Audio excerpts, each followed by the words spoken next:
At 1:18 in the morning, I picked up a dead woman. I know how that sounds. It sounds like an urban legend, the kind of story a bored trucker tells just to see if he can make a stranger flinch. But I'm not a storyteller.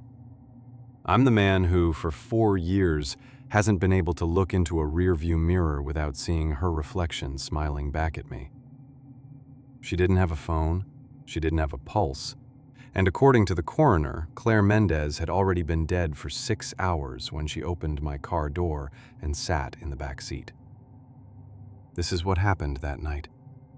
And this is what I found out afterwards, which is so much worse. My name is Marcus Webb.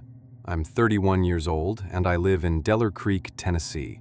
Population around 8,000, give or take, depending on who you ask, and whether you count the people out by the lake road.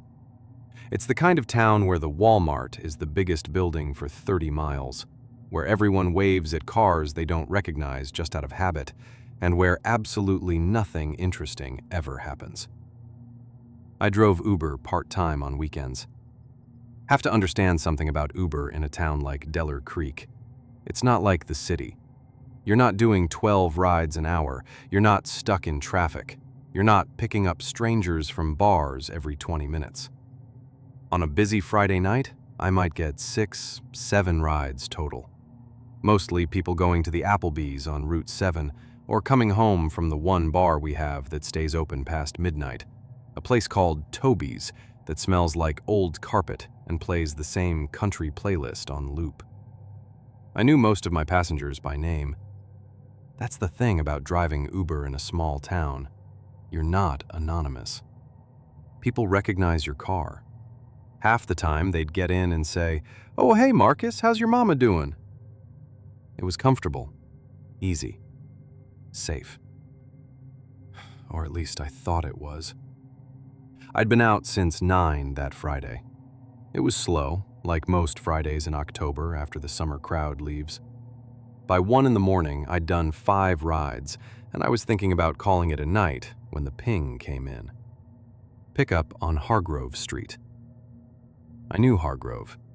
It was a residential block over near the old textile mill, the kind of street with big oak trees that block the streetlights and make it darker than it has any right to be. The name on the account was Claire M., 4.9 rating. The drop-off was out on Fenwick Lane, past the edge of town where the houses spread out and the road gets narrow and the trees close in from both sides. I knew Fenwick Lane the way you know a road in a small town. Not well, just well enough to know it's the kind of place where your cell signal gets spotty and there's nothing out there but dark. I accepted the ride and pulled out. I had no reason not to. Hargrove Street was exactly as dark as I remembered, the oak trees turning my headlights into something almost decorative. 2 pale cones that lit up maybe 10 feet of road ahead and left everything else to the imagination. I pulled up to the address, a white 2-story house with the porch light on, and checked the time. 1:18 in the morning. She was already standing at the curb. That was the first thing that felt slightly off, though I didn't read it as off at the time. Most people in Delaware Creek wait inside until they see your headlights, especially at 1 in the morning, especially women alone. But she was already there, standing right at the edge of the road, like she'd been waiting a while. Young woman, maybe mid-20s, dark hair down, wearing a light jacket that was not warm enough for October in Tennessee. No purse, no phone out, just standing there with her arms at her sides. I rolled the window down. "Claire?" She nodded and got in the back. Didn't say anything, didn't look at me directly, just got in and pulled the door shut. I confirmed the destination, Fenwick Lane, and pulled away from the curb.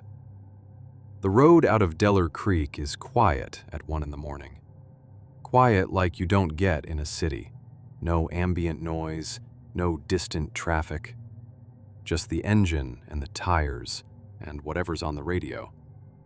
I had it low, some late-night country station out of Knoxville. I checked the mirror out of habit.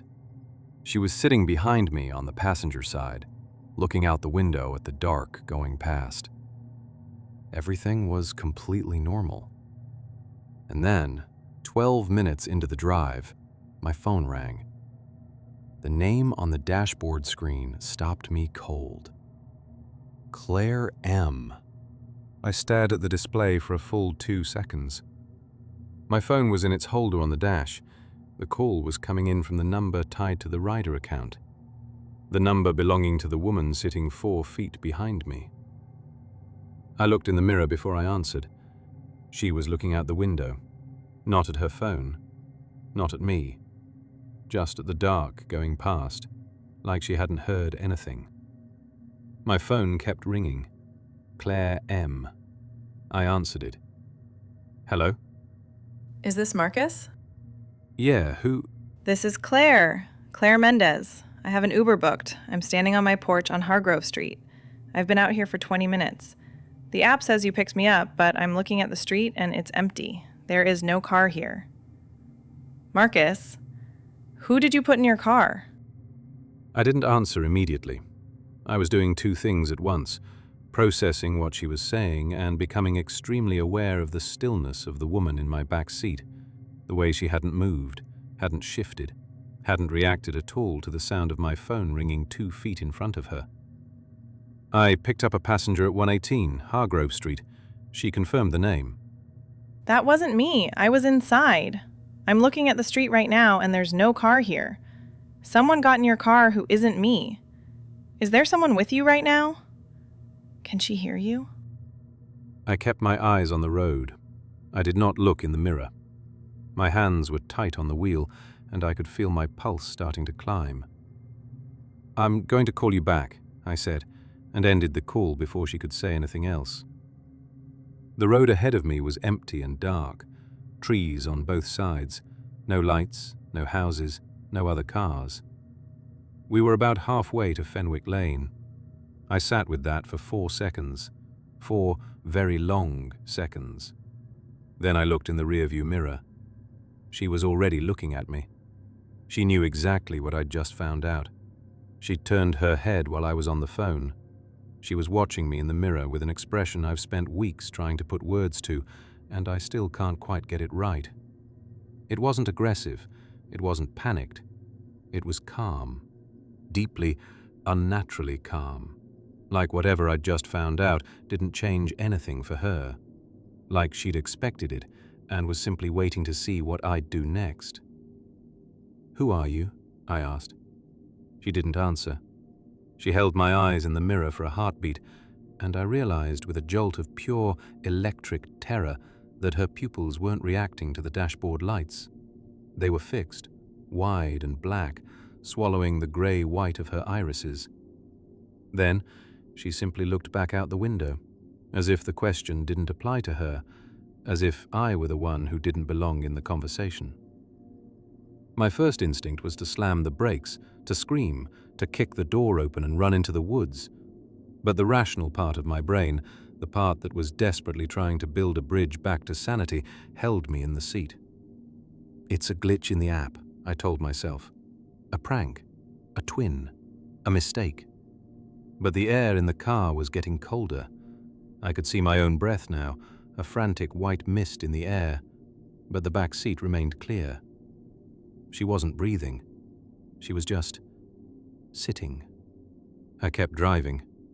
I fixed my eyes on the road, watching the white lines get swallowed by the tires, telling myself I just needed to reach the Route 7 intersection. 2 minutes, 3 tops. I just needed to get to the light. But as I looked ahead, the road seemed to stretch, the trees leaning in closer until their branches scraped against the roof of the car like fingernails. I realized then that I wasn't driving toward the town anymore. I was driving deeper into the dark, and the woman behind me was the only one who knew where we were actually going. 90 seconds later, my phone rang again. Unknown number, not the app. I answered through the speakers, my hands shaking so hard I could barely keep the car between the lines. Mr. Webb? The voice was deep, clinical and devoid of any human warmth. It sounded like a recording played at the wrong speed. Yes? This is Deputy Cole Hargrove with the Delaware County Sheriff's Department. I need you to listen to me very carefully, Marcus. Do not react. Do not change the expression on your face. Do not look in the mirror. Do you currently have a passenger in your vehicle? Everything in me went tight. The air in the car felt like it was being sucked out through the vents. Yes? Describe them. Use short sentences.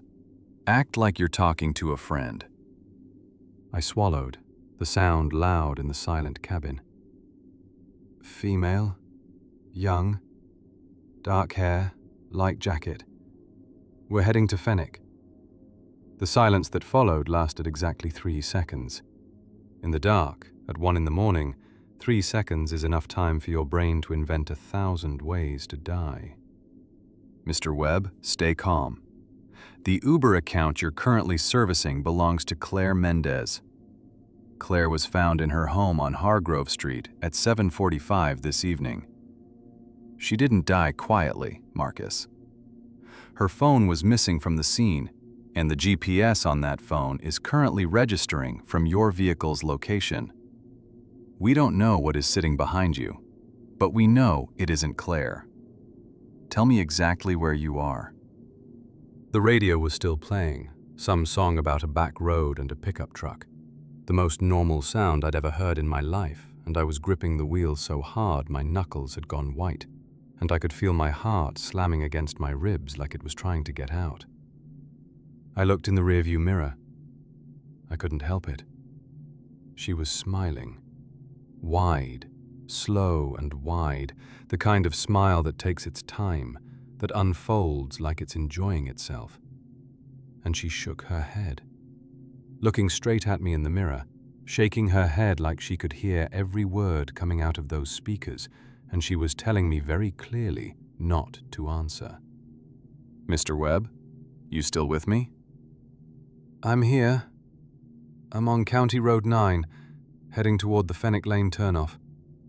The smile dropped off her face instantly. Her features became a flat, expressionless mask of gray skin. Good. Do not turn onto Fenwick. Do not stop in an unlit area. There's a gas station at the Route 7 intersection. Heller's. You know it? I know it. Get there. Do not stop the car. Do not turn off the lights. If that thing tries to touch you, you do not stop. Do you understand? I didn't answer. I couldn't. I fixed my eyes on the road ahead, watching the white lines get swallowed by the dark. I didn't look in the mirror again. I talked to the voice on the speaker in flat, dead tones until the yellow glow of Heller's gas and grocery appeared through the trees. Heller's was a sanctuary of buzzing fluorescent lights and cheap linoleum. I saw Randy Heller's kid behind the counter, his face buried in his phone, completely unaware that the world was ending 40 feet away from him. It was the most beautiful thing I'd ever seen. I pulled into the lot, parking directly under the harshest light I could find. I put the car in park, but left the engine screaming. I'm at Heller's, I told the speaker. I'm in the light. Good, the deputy said. His voice sounded different now, sharper, almost hungry. Stay in the vehicle, lock the doors. I'm 6 minutes out. And Marcus? Yeah? Don't let her out of your sight. And don't believe a word she says. The call ended with a sharp, digital click. Then she spoke. Don't trust them. Her voice was so quiet I felt it more than heard it. Just barely above a whisper, calm and flat, coming from directly behind my right ear. The first words she'd said the entire ride. The first sound she'd made at all.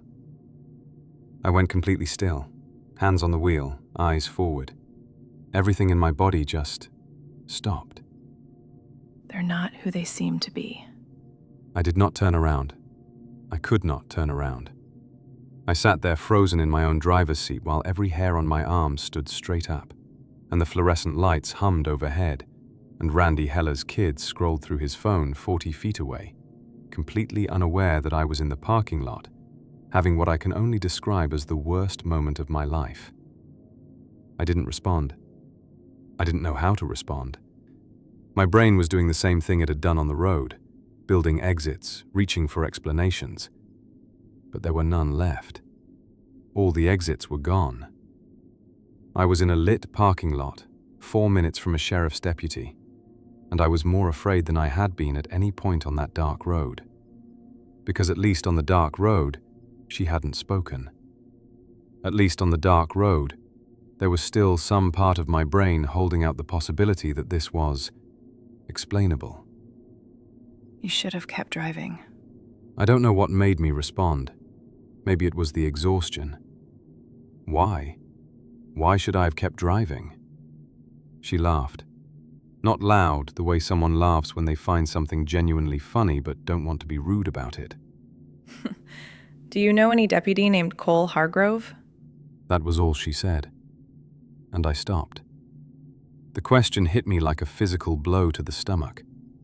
I've lived in Della Creek for 31 years. I was born in the county hospital on Route 4. I know the names of the people who fix the potholes. I know the names of the families who have lived on the lake for 3 generations. And in a town of 8,000 people, you don't just know the police. You grew up with them. I knew Sheriff Dale Pruitt because he'd coached my little league team. I knew Deputy Carmichael because he'd gone to prom with my older sister. I knew Deputy Reese because his father-in-law lived 3 houses down from my mother. I ran the roster through my head, my brain working with the frantic speed of a cornered animal. Pruitt, Carmichael, Reese, Miller, Vance. There was no Cole Hargrove. Hargrove was the name of the street where I'd picked her up. The entity on the phone, the voice that had been guiding me toward the safety of the lights, hadn't even bothered to invent a real name. It had taken a piece of the geography I'd provided and turned it into a mask. The fluorescent lights overhead flickered, a sharp snap of electricity that made me flinch. The store window was still yellow, but Randy Heller's kid was gone. The counter was empty. The store looked like a stage set where the actors had all walked off. Headlights swept across my side mirror, bright and blinding. A cruiser was pulling into the lot. It had the Della County seal on the door. It had the light bar on the roof. It looked perfect. It looked official. It looked like salvation. Claire. I started to turn, my voice cracking. The back seat was empty. The door hadn't opened. I hadn't heard a sound. She was simply gone, the way a thought is gone when you stop thinking it. The cruiser parked behind me. The door opened. A man stepped out into the light and walked toward my window. And his face. For one fraction of a second as he moved from shadow into the fluorescent glare, was the most wrong thing I have ever seen in my life. His face was blank, like someone had smoothed wet clay over a human skull and pressed features into it before it dried. The eyes were there, but they weren't eyes, just dark circles, no whites, no irises, just holes that went back further than eyes should go. The mouth opened to speak, and there were no teeth, no tongue, just darkness that moved like something was breathing through it. Then he was standing at my window, and his face was normal, tired, professional, the face of a cop called out late on a cold October night, and he knocked twice on the glass. "Mr. Webb?" he said, his voice muffled by the glass, but identical to the one on the phone. "Open the door, Marcus.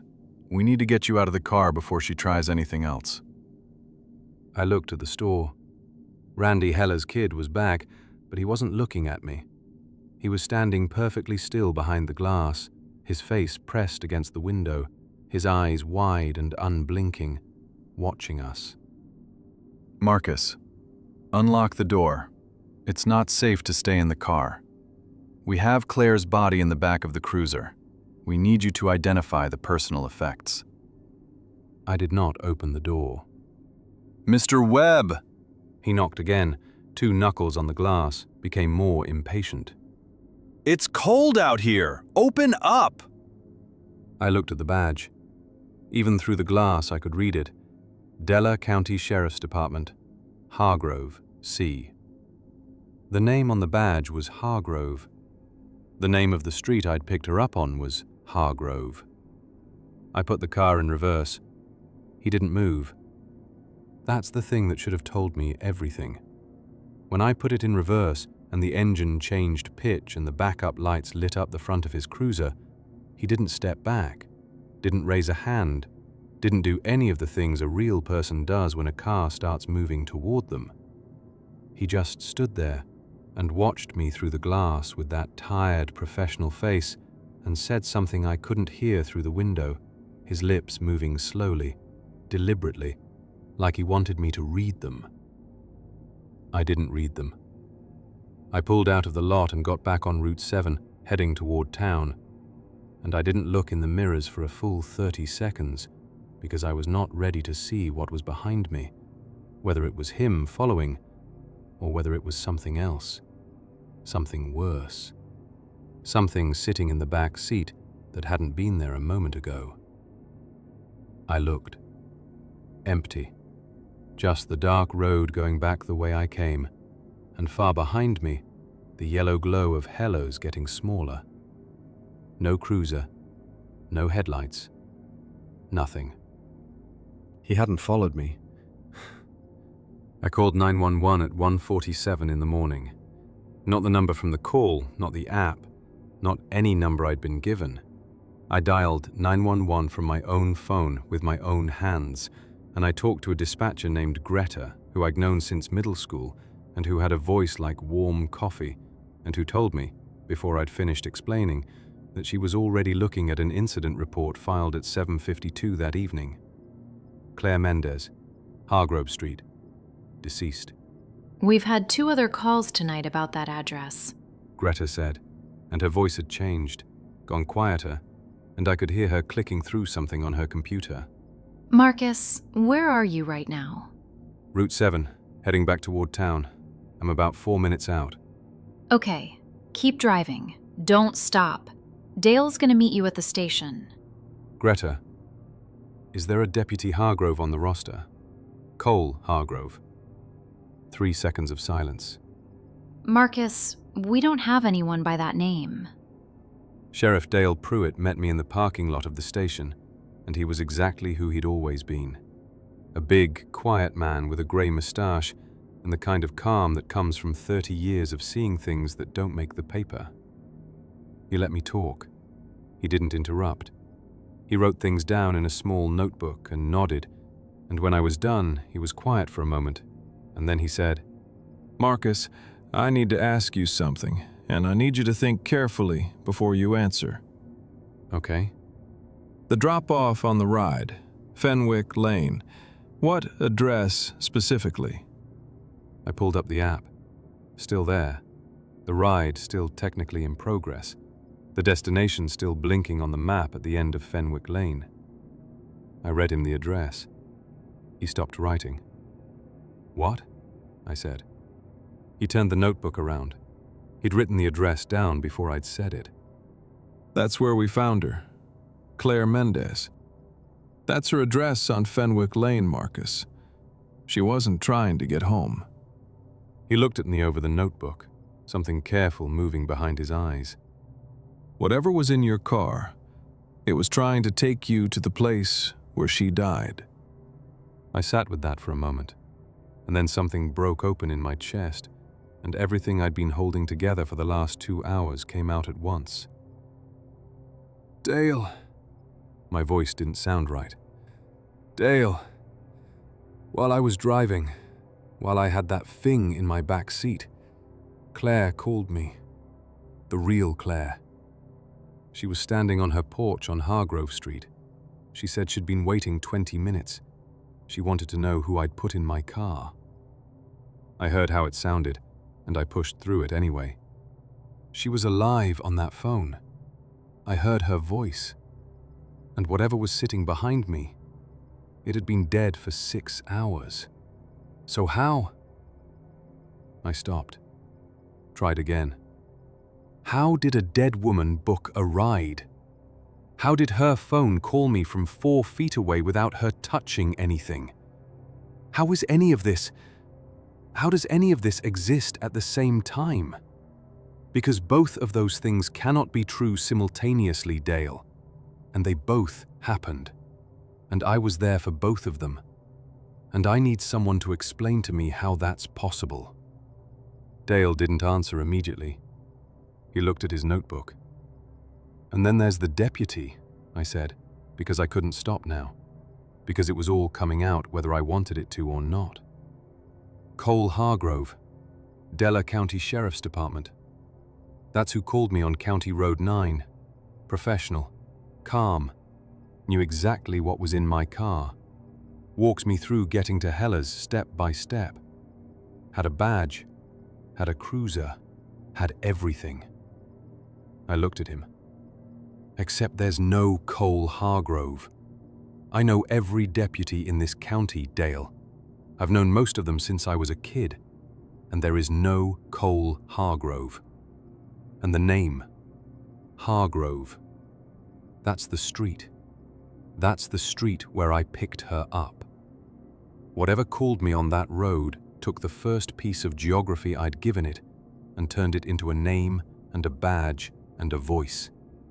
And I followed every single instruction it gave me without questioning a word of it, because it sounded exactly like being saved. I stopped. I almost opened that car door, Dale. I had my hand on the window switch. If she hadn't said something... She said something? Dale's pencil was moving again. Before the cruiser pulled in, she spoke for the first time the whole ride. She said, "Don't trust them."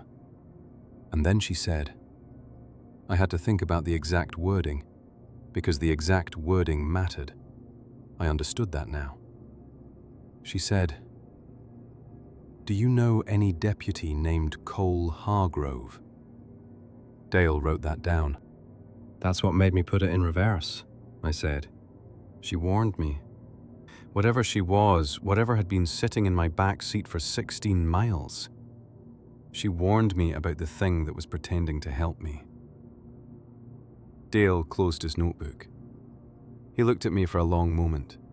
The kind of look that's not skepticism and not belief, but something in between.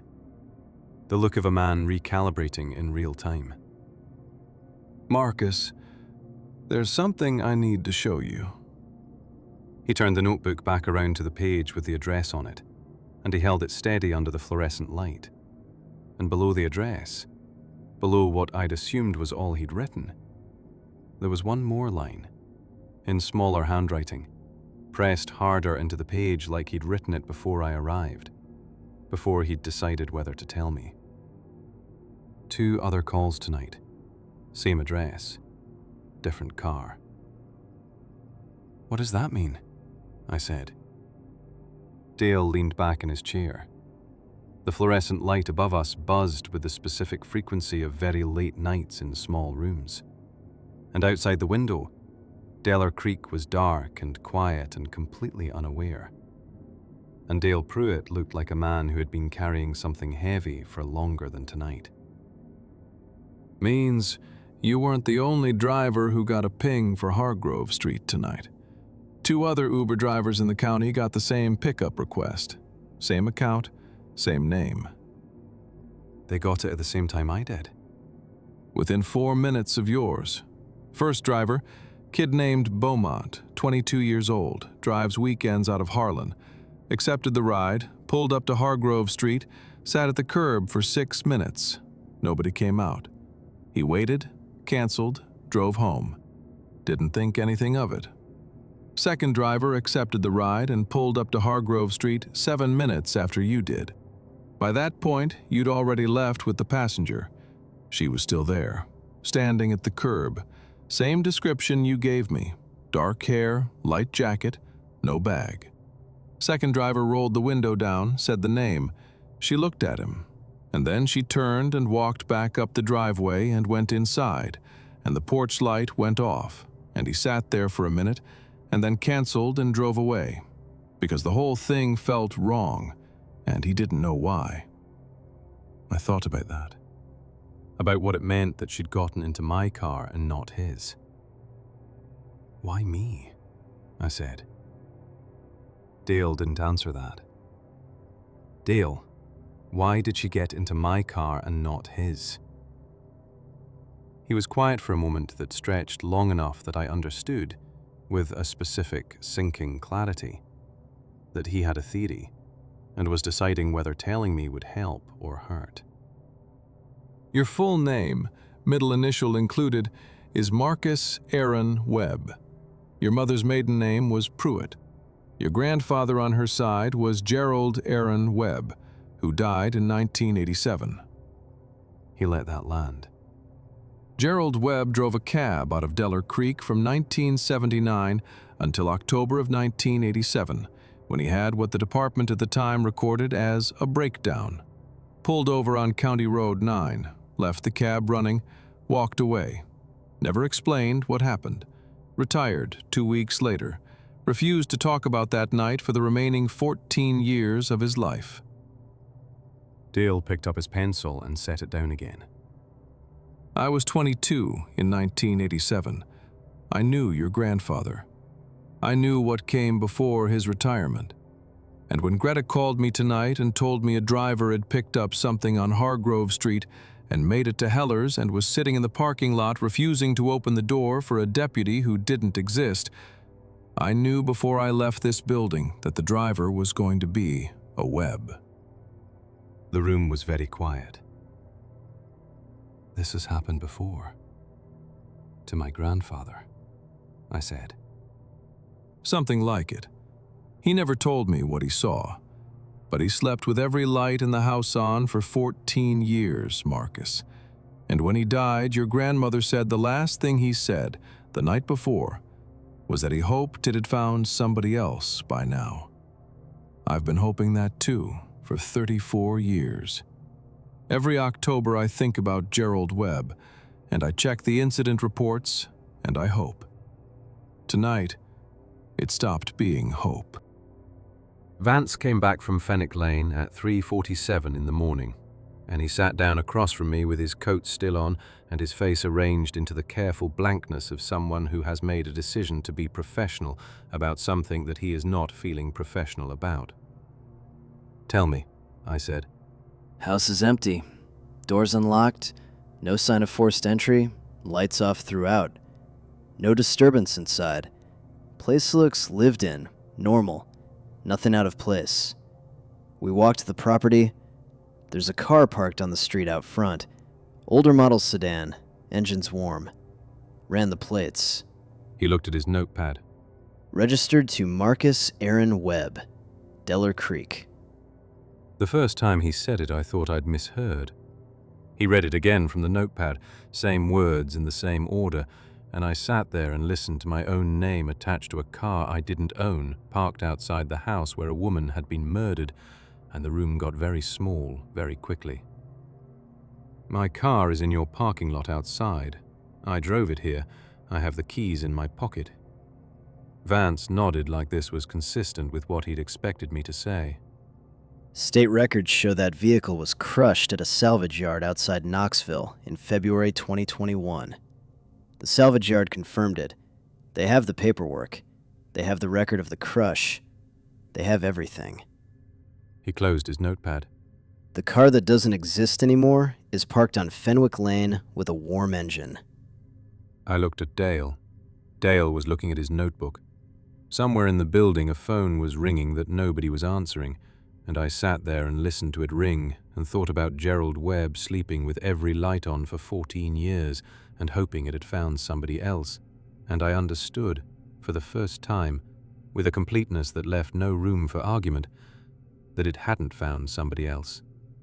It had found me, and it had been patient about it. I didn't sleep that night. I sat in Dale's office until the sky outside the window went from black to grey to the flat white of an early October morning, drinking bad coffee and reading everything Dale had kept for 34 years in a manila folder in the back of his bottom drawer. The things he'd never filed, never reported, never told anyone.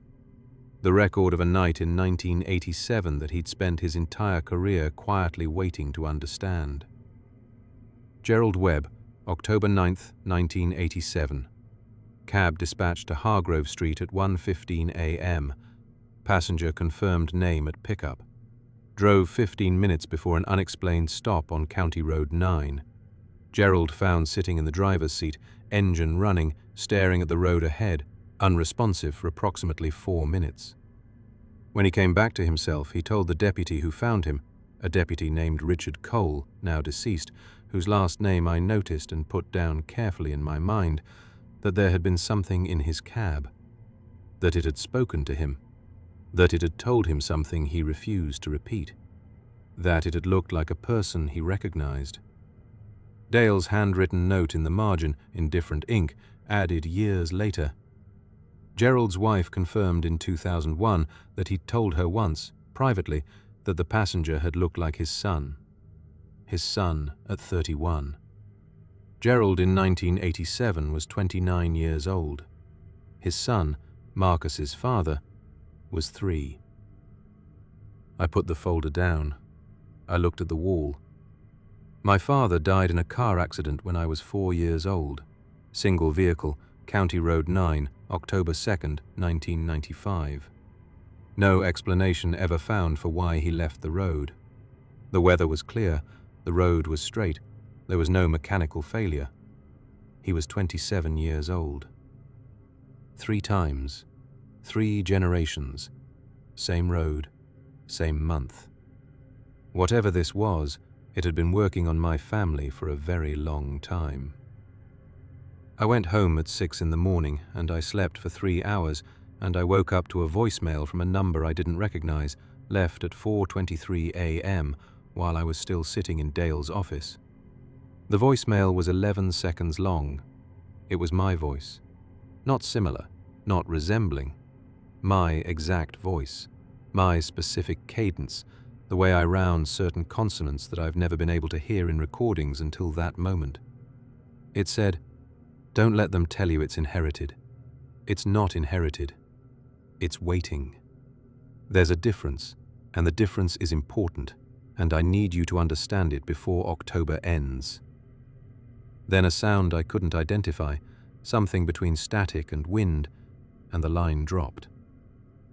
I sat on the edge of my bed and played it 3 times. Then I called Dale. He picked up on the second ring, which meant he hadn't slept either. "Someone called me at 4:23, I said. Left a voicemail. It sounded like me. What did it say? I read it to him. Marcus? At 4:23 this morning, you were sitting in my office. I was looking at you. I know.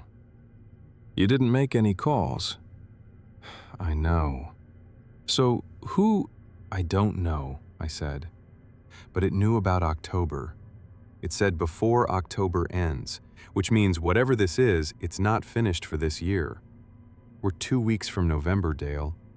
Whatever tried to get me to Fenwick Lane on the 14th, whatever has been waiting for a Webb to drive down County Road 9 for 34 years, it's still in the window.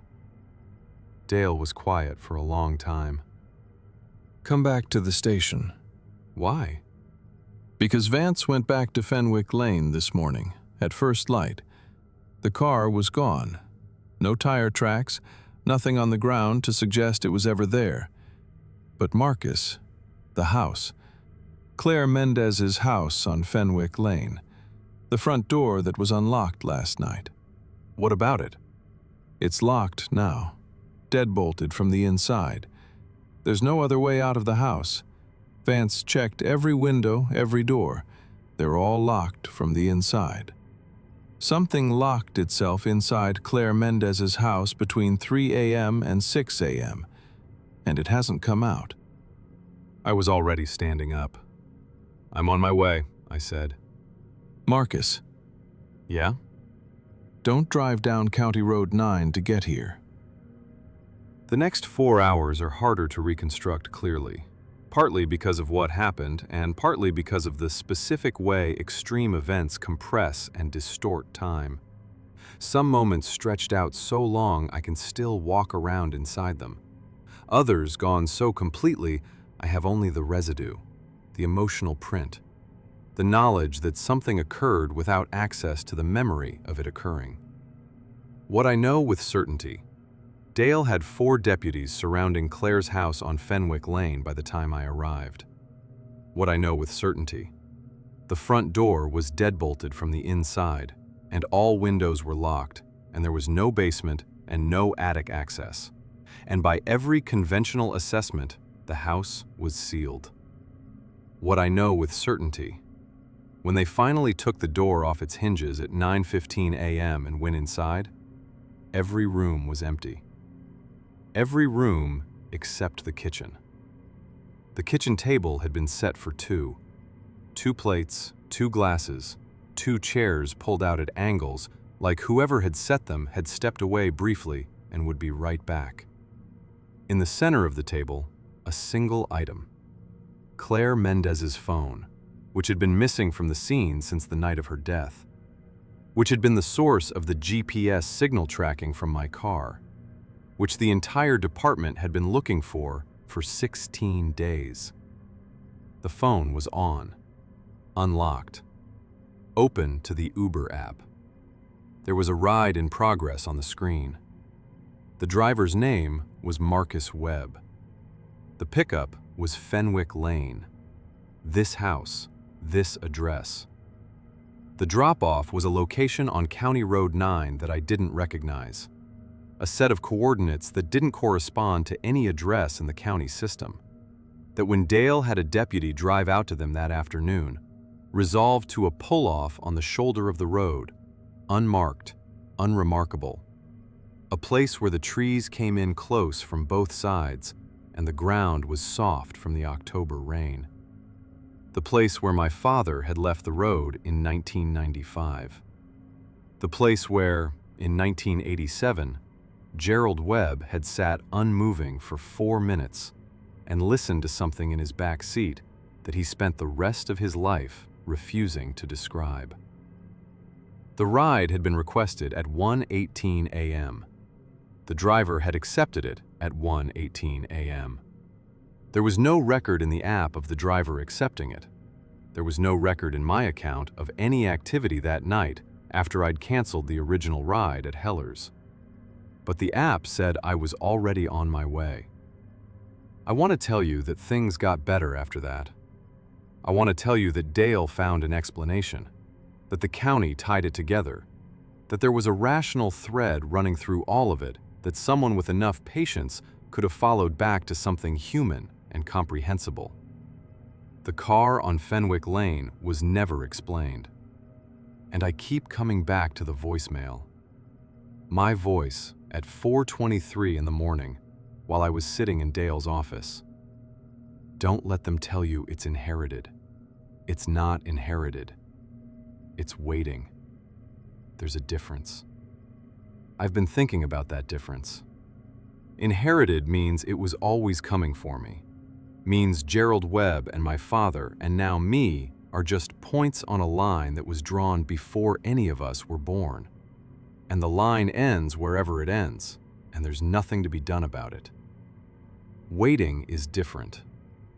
Waiting means it chose.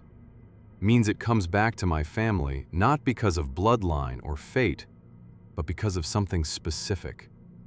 Something we have or are or represent that makes us the right driver, the right key, the right shape for the door. I don't know what that is yet. I want to tell you that things got better after that.